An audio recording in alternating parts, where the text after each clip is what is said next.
Ang taga Mahawab mga boss, no? Domingo.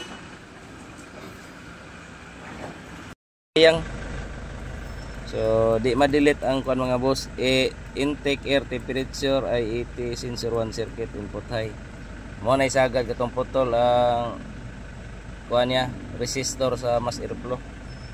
So pero check engine ni kani ha, gi-delete na natong uban, na-delete kana lang siya ang wala. Yung atong air revolution taas kaya po ng RPM.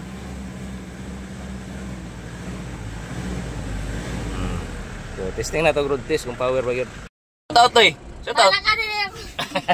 Pareha naman silang turbo. So atong nabantayan pag road test na to mga boss, kusog siya og RPM abot sa 3,000 pero manampak ato ang TL sa flooring. Isog yang makina pero way sugo sa acceleration.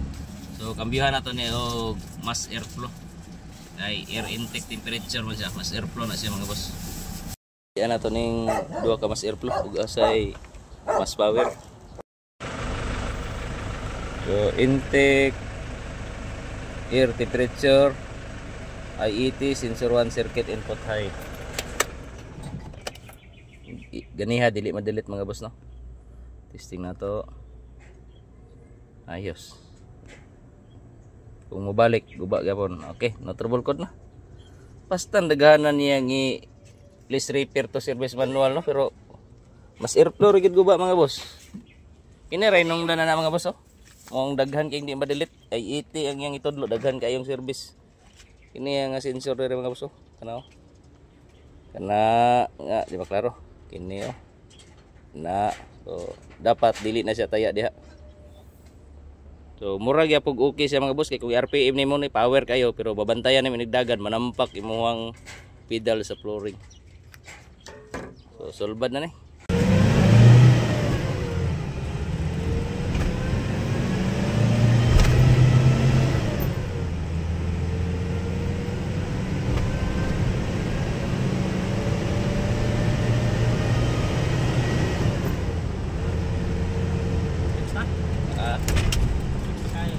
Lahira ra.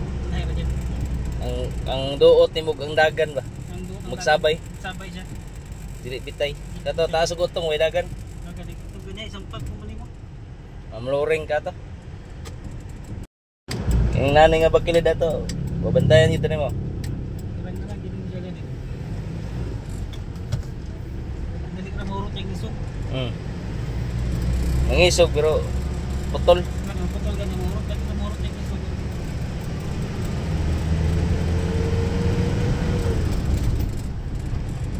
Ning ato di kakapahay gyud ato. Wow. Stop ganit.